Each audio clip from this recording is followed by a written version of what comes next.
آسمان خطابت کے بحر سخا بن کر مرزار المفن کو شادابی عطا کر رہے ہیں حضرت علامہ محمد اسرائیل صاحب اللہ مدد اللہ الدورانی. استقبال کیجیے. مہمان خطیب کا جتنا شاندار آپ کا استقبال ہوگا انشاءاللہ اتنے ہی دل سے حضرت ہمارے اور آپ کے سامنے اپنی باتوں کو رکھیں گے قرآن و حدیث کے حوالے سے. بس استقبال کیجیے. نعرہ تکبیر، نعرہ رسالت، علماء اہل سنت، معراج النبی کانفرنس. نعرہ تکبیر، نعرہ رسالت. عزم محکم خرید سکتا ہوں، موت کا غم خرید سکتا ہوں، اور ایک کاغذ پہ یا نبی لکھ کر سارا عالم خرید سکتا ہوں.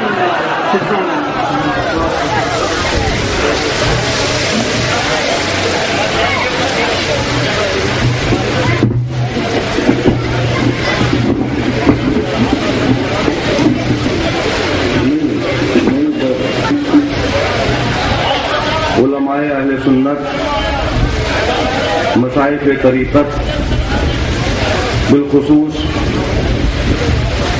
گل گلزار سیادت، عالی مرتبت مخدوم اہل سنت حضرت سید جاوید علی میاں صاحب قبلہ دامت برکاتہم القدسیہ، شہنشاہ خطابت مفکر قوم و ملت حضرت علامہ مفتی اشفاق صاحب قبلہ ادیب شہید اللہ وبرکاتہ. الحمدللہ الحمدللہ الذی ہلک اصحاب الفیل بأن ارسل علیہم طیرا ابابیل، والصلاة والسلام علی حبیبہ الذی قال علماء امتی کانبیاء بنی اسرائیل وعلى آلہ الجمیل الجلیل وعلى من اتبعهم اجمعین. اما بعد فاعوذ باللہ من الشیطان الرجیم. بسم اللہ الرحمن الرحیم. والنجم اذا ہوا. صدق اللہ العظیم وصدق رسولہ النبی الکریم ونحن على ذلك لمن الشاہدین والشاکرین والحمد للہ رب العالمین. آئیے ہم اور آپ سب مل کر سب سے پہلے سبز گنبد میں آرام فرمانے والے آقا، بے قصوں کے ماں باپ، عالم غیب و شہادہ، جن کی رفتار سبحان الذی اسریٰ، جن کی گفتار وما ینطق عن الہویٰ، جن کا چہرہ پاک والضحیٰ بدر الدجیٰ، انیس بے قصاں، چارہ ساز درد مندہ، باعث اینوا، صلی اللہ علیہ وآلہ وسلم کی بارگاہ میں جھوم جھوم کر درود پاک پڑھیں.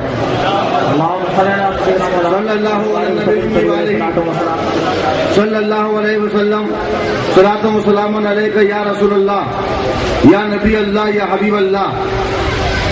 اللہ کی سرتا بقدم شان ہے یہ، اللہ کی سرتا بقدم شان ہے یہ. انسان نہیں انسان، وہ انسان ہے یہ. کیا کرنے ماشاءاللہ. قرآن تو ایمان بتاتا ہے انہیں، قرآن تو ایمان بتاتا ہے انہیں. ایمان یہ کہتا ہے میری جان ہے یہ، ایمان یہ کہتا ہے میری جان ہے یہ. محترم حضرات، آج کا یہ عظیم الشان تاریخ 7 اجلاس مخدوم گرامی حضرت سید جاوید علی میاں صاحب قبلہ دامت برکاتہم القدسیہ کی سرپرستی میں منعقد ہو رہا ہے. آج کا اجلاس جشن معراج النبی و جشن غریب نواز کے نام سے منسوب ہے.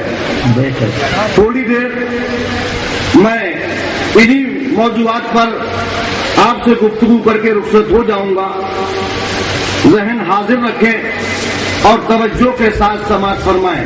جی استاد ایک مرتبہ محبت کے ساتھ درود و سلام کا نذرانہ اور پیش کر لیجیے. صلی اللہ علیہ نبی الامی والہ صلی اللہ علیہ وسلم. صلاۃ و سلام علیک یا رسول اللہ، یا نبی اللہ، یا حبیب اللہ. تھوڑا سا آواز بڑھا دیجیے. حضرات یہ ماہ رجب ہے. کون سا مہینہ ہے؟ زور سے بولیے. ماہ رجب. اس مہینے کی 27ویں تاریخ کو 27ویں شب اللہ رب العزت نے ہمارے اور آپ کے آقا اپنے حبیب پاک صلی اللہ تعالی علیہ وآلہ وسلم کو زمین سے آسمانوں سے عرش مکان لامکان میں بلا کر اپنا جلوہ دکھایا اور سرکار نے عالم ہوش و خرد میں اللہ کے جمال کو دیکھا, اللہ کی ذات کو دیکھا. یہ سرکار کی معراج کہلاتی ہے. یہ سرکار کی معراج شریف جس کا جشن منانے کے لیے ہم آپ یہاں پر حاضر ہوئے ہیں. یہ اتنا عظیم منصب ہے, یہ اتنا عظیم مقام ہے جو کسی نبی کو نہیں ملا, جو کسی رسول کو نہیں ملا. حضرت عیسیٰ کی جلالت شان ہم تسلیم کرتے ہیں. حضرت عیسیٰ کا مقام ہم عقیدت سے سر تسلیم قائم کرتے ہیں. حضرت ابراہیم کی خلت کو ہم سلام کرتے ہیں. مگر جو مقام اللہ نے اپنے حبیب محمد الرسول اللہ کو شب معراج عطا فرمایا وہ نہ کسی کو ملا ہے, نہ مل سکتا ہے اور نہ ملا ہے. نعرہ تکبیر, نعرہ رسالت. وہی لامکا کے مکی ہوئے, وہی لامکا کے مکی ہوئے, سائے عرش تخت نشی ہوئے. وہ نبی ہے جن کے ہیں یہ مقام, وہ خدا ہے جس کا مقام ہے. شب اسرا کے دولہ پہ دائم درود, نوشہ بزم جنت پہ لاکھوں سلام. ہو سکے سبحان اللہ. نبی پاک صلی اللہ تعالی علیہ وسلم کو ایسا عظیم معجزہ ملا. جتنے انبیاء و مرسلین تشریف لائے کسی کو یہ شرف حاصل نہیں ہوا, لیکن کتنا بڑا وقت کا المیہ اور ہماری اور آپ کی بھول کہ اگر یہ معجزہ کسی دیگر نبی کو مل گیا ہوتا, اگر یہ مقام حضرت آدم علیہ السلام سے لے کر حضرت عیسیٰ علیہ السلام تک کسی پیغمبر کو مل گیا ہوتا تو اس کے ماننے والوں نے آسمان کو اپنے سر پہ اٹھا لیا ہوتا. مگر اے امت مصطفیٰ, تم کتنے سیدھے سادے ہو کہ تمہیں یہ بھی پتہ نہیں چلتا کہ ہمارے سرکار کو اللہ نے معراج کا شرف کس رات میں اور کس مہینے میں عطا فرمایا. ہر ایک اپنے بڑے کی بڑائی کرتا ہے, بلکہ لوگ چھوٹوں کی بڑائی کیا کرتے ہیں. ہمارا نبی تو سب سے افضل والا ہے, ہمارا نبی تو سب سے برتر والا ہے. اور اعلیٰ حضرت نے تو بائیں دہن یہ اعلان کیا ہے, سب سے اولا والا ہمارا نبی, سب سے بالا والا ہمارا نبی, سب سے بالا والا ہمارا نبی, خلق سے اولیاء, اولیاء سے رسول اور رسولوں سے اعلیٰ ہمارا نبی. تو یہ معراج ماشاءاللہ کی رات والا مہینہ ہے, بڑا مبارک مہینہ. اس تاریخ کو یاد رکھیے اور اپنے نبی کے اس کمال پر فخر کیجئے کہ وہ خدا جس کے لیے وہ ارشاد فرماتا ہے کہ آنکھیں اس کا ادراک نہیں کر سکتی, آنکھیں اس کو نہیں دیکھ سکتی, مگر اس نے اپنے حبیب کو یہ طاقت و قوت عطا فرمائی اور یہ شرف بخشا کہ اس نے لامقام میں بلا کے اپنے جلدے کو دکھا دیا, اپنی ذات کو دکھا دیا. ہاں وہی ذات جس کے دیدار کے لیے حضرت موسیٰ نے کہا تھا رب ارنی انظر الیک, الہی تو مجھے دکھا دے, میں تجھے دیکھنا چاہتا ہوں. رب ارنی انظر الیک, پروردگار میں تجھے دیکھنا چاہتا ہوں. رب کریم نے ارشاد فرمایا لن ترانی, اے موسیٰ تم ہمیں نہیں دیکھ پاؤ گے, اے موسیٰ تم ہمیں دیکھ نہیں پاؤ گے. بہت اچھے بھائی, یعنی ہم میں دکھانے کی طاقت تو ہے لیکن تمہارے اندر دیکھنے کی صلاحیت موجود نہیں ہے. اے موسیٰ تمہاری آنکھوں میں وہ طاقت نہیں ہے کہ تم ہمیں دیکھ سکو. حضرت موسیٰ نے پھر عرض کیا پروردگار میں تجھے دیکھنا ہی چاہتا ہوں. رب ارنی انظر الیک، رب ارنی انظر الیک، الہی میں تجھے دیکھنا چاہتا ہوں. اور جب حضرت موسیٰ کا اصرار بہت بڑھنے لگا تو رب کریم نے کہا اچھا اے موسیٰ اب تم کوہ طور کی طرف چلے آؤ. اور موسیٰ آؤ ولکن انظر الی الجبل فإن استقر مکانہ فسوف ترانی. اے موسیٰ تم پہاڑ کی طرف آؤ، ہم اس پہاڑ پر اپنی تجلی ڈال رہے ہیں. اگر تم نے تجلی کو دیکھ لیا تو ہم تمہیں اپنی ذات بھی دکھا دیں گے. تم دیکھو پہاڑ کی طرف. حضرت موسیٰ علیہ السلام بڑے شوق میں گئے تھے. آج میں اللہ کا دیدار کرنے کے لیے جا رہا ہوں، آج میں اللہ کو دیکھنے کے لیے جا رہا ہوں، آج میں خدا کو دیکھنے کے لیے جا رہا ہوں. ایک بندے کا اس سے بڑا شرف کیا ہوگا کہ اپنے وہ معبود کو اپنی آنکھوں سے دیکھ لے. حضرت موسیٰ علیہ السلام بڑے خوش تھے، آج میں خدا کو جا کر دیکھوں گا. حضرت موسیٰ علیہ السلام نے پھر عرض کیا رب ارنی انظر الیک، پروردگار میں تجھے دیکھنا چاہتا ہوں. جواب آیا لن ترانی. پہاڑ کے اوپر پہنچ گئے اور پھر رسالت مشائخ اعظام علماء کرام مسلمانان اسلام اور پھر جشن میلاد النبی، جشن خواجہ غریب نواز. سبحان اللہ سبحان اللہ. اور پھر جب ہمارے اور آپ کے معبود نے اپنے نور کی ایک تجلی پہاڑ پر ڈالی، حضرت موسیٰ سے فرمایا موسیٰ تم ہمیں دیکھنے کی بات کرتے ہو، ہم اپنے نور کی ایک تجلی اس پہاڑ پر ڈال رہے ہیں، دیکھو اور غور سے دیکھنا ہمارے نور کی یہ تجلی ہوگی. حضرت موسیٰ بالکل ہمتن گوش ہے، بالکل اٹینشن ہے دیکھنے کے لیے کہ خدا کے نور کی تجلی پڑنے جا رہی ہے. اور جیسے ہی اللہ تبارک و تعالیٰ نے اس پہاڑ پر اپنے نور کی تجلی ڈالی تو قرآن فرماتا ہے کہ پہاڑ تو جل کر خاکستہ ہو گیا.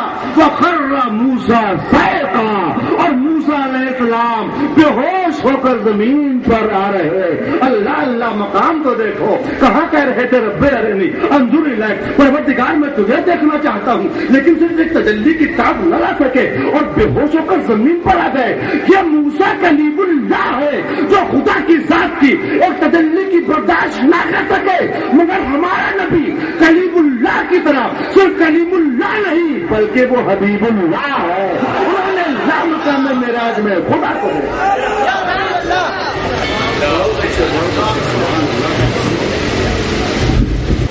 لفظوں اور معنی میں سمیٹنا انسان کے بس کی بات نہیں. قرآن کے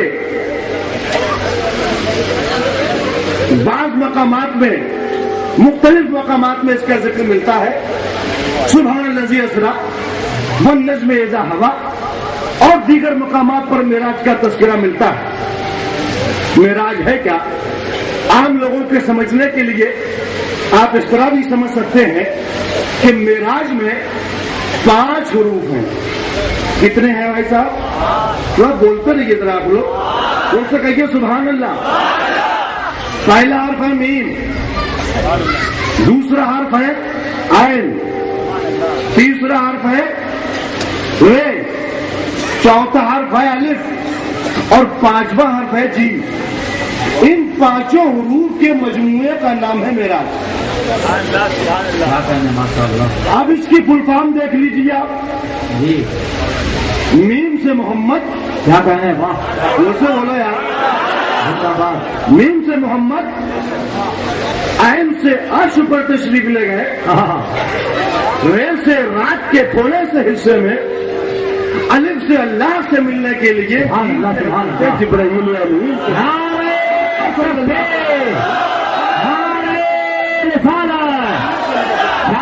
معراج النبی. اور پھر اس طرح بھی سمجھیں اہل علم کے لیے کہ قصہ شب معراج کا بس مختصر ہے یہ. جی قصہ شب معراج کا بس مختصر ہے یہ. جلوے سمٹ کے لوٹ گئے جلوہ راہ میں، اسی کے جلوے، اسی سے ملنے، اسی سے اس کی سے بولو یار، اعلیٰ حضرت کا کلام کسی یاد نہیں ہوتا. اسی کے جلوے، اسی سے ملنے، اسی سے اس کی طرف گئے تھے. یہ حقیقت ہے. ہمارے نبی بشر ہیں مگر عام بشر نہیں. اللہ نے ان کو اپنے نور سے پیدا فرمایا. حضور بشر ہیں لیکن اللہ نے انہیں اپنے نور سے پیدا فرمایا. سب سے پہلی تخلیق، سب سے پہلا قدرت کا شاہکار، سب سے پہلی مخلوق محمد رسول اللہ کا نور، اور باقی مخلوق انہی کے نور سے، باقی کائنات انہی کے نور سے. تو حضور یہ نہ سمجھے کہ اللہ کے نور کا ایک حصہ ہے، بلکہ اللہ نے اپنی قدرت سے ایک نور کو پیدا کیا. اللہ نے نور کو پیدا کیا اور وہ نور پھر بشکل بشر انسانوں میں بھیجا گیا. بشکل نور کیوں نہیں بھیجا گیا؟ اس لیے کہ اس کا سامنا بشر سے تھا، اس کا سامنا انسان سے تھا. اگر وہ نور کی شکل میں آتا تو بشر اس کے قریب نہیں آتا. میرے آقا حضور ہیں ہمارے اعتبار سے، اور حضور نور ہے اللہ کے اعتبار سے. سرکار نے نور بن کے لیا اور حضور بن کے ہمیں عطا فرمایا. یہ ہے معراج. قصہ شب معراج کا بس مختصر ہے یہ. جلوے سمٹ کے لوٹ گئے جلوہ گاہ میں. حضرات آپ حضرات دہلی کے رہنے والے ہیں. دہلی ہندوستان کا قلب، راجدھانی کہلاتی. پڑھے لکھے حضرات ہیں. اگر آپ حضرات میں نیوز پیپر پڑھا ہے اور لگاتار پڑھنے کی عادت ہے تو جہاں تک میرا ذہن کہہ رہا ہے، ابھی کچھ سالوں پہلے ایک ڈسکوری گیا تھا انترکش میں. یاد ہے آپ لوگوں کو؟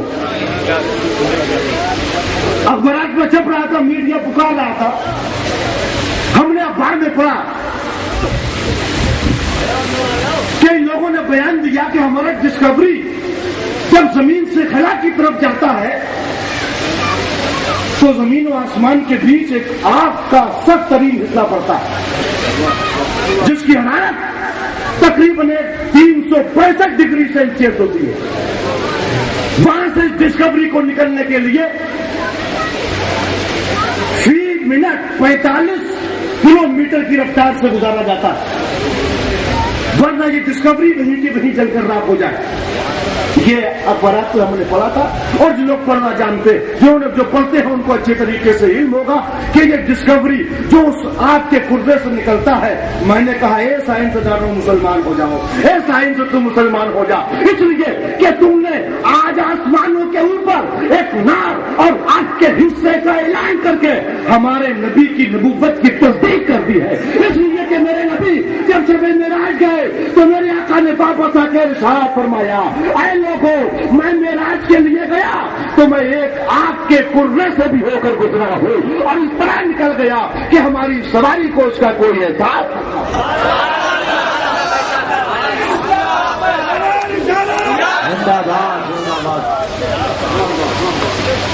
نبی پاک صلی اللہ تعالی علیہ وسلم نے 1400 سال پہلے کہا. اس دور کے لوگ سمجھتے تھے یہ کیسے گئے ہوں گے، یہ کہہ رہے ہیں اوپر آگ کا ایک حصہ ہے، لوگوں کی سمجھ میں نہیں آتا. لیکن آج کی سائنس نے اس بات کی تصدیق کر دی کہ حضرت محمد صلی اللہ تعالی علیہ وسلم ما ينطق عن الهوى، اپنی طرف سے کچھ نہیں کہتے. ان هو الا وحی یوحی، وہ جو کہتے ہیں وہ اللہ کی وحی ہوتی ہے. ہے قول محمد قول خدا، فرمان نہ بدلا جائے گا، بدلے گا زمانہ لاکھ مگر قرآن نہ بدلے گا. نعرہ تکبیر، نعرہ رسالت، عظمت قرآن پاک.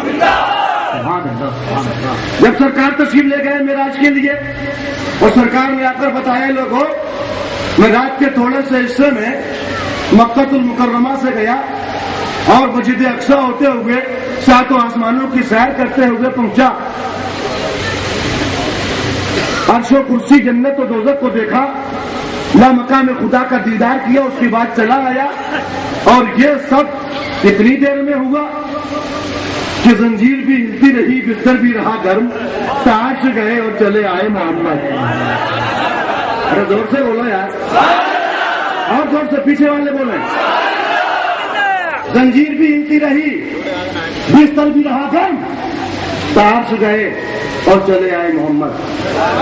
جب سرکار نے یہ بیان فرمایا تو اس دور میں اتنی نہ سائنس تھی نہ اس کا زمانہ تھا، لوگ بولے اتنی تیز رفتار، مگر جب سائنس نے برق کو بنایا، برق جس کو انگلش میں بجلی کہتے ہیں، پاور کہتے ہیں، اس کو عربی میں برق کہتے ہیں، بجلی۔ ہم نے کہا بجلی کی رفتار کیا، بجلی کتنی تیزی کے ساتھ دوڑتی ہے، تو سائنسدانوں نے کہا 1 سیکنڈ میں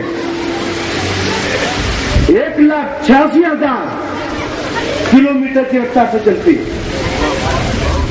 1 منٹ نہیں 1 سیکنڈ میں کتنا؟ ارے یار ذہن حاضر ہے کہ نہیں؟ 1 سیکنڈ میں تقریباً 1,86,000 کلومیٹر بجلی دوڑتی ہے، جس کو عربی میں برق کہتے ہیں، اور اسی برق سے بنا ہے براق، اور وہ معراج کو جانے والا اونٹ یا خچر پر سوار نہ تھا، وہ جاننے والا کسی اور چیز پر سوار نہ تھا۔ احادیث بتاتی ہے وہ جانے والا مکہ کا ناکا سوار براق کا سوار ہو کے مکہ سے چلا۔ برق کی رفتار کا عالم یہ ہے کہ 1 سیکنڈ میں 1,86,000 کلومیٹر دور چلتی ہے، تو براق کی رفتار کا عالم کیا ہوگا؟ براق کی رفتار کیا ہوگی؟ اتنی تیزی کے ساتھ چلاتا چلنے والا سائنس نے سرکار کی سواری کی رفتار کو بھی ثابت کر دیا، اور آج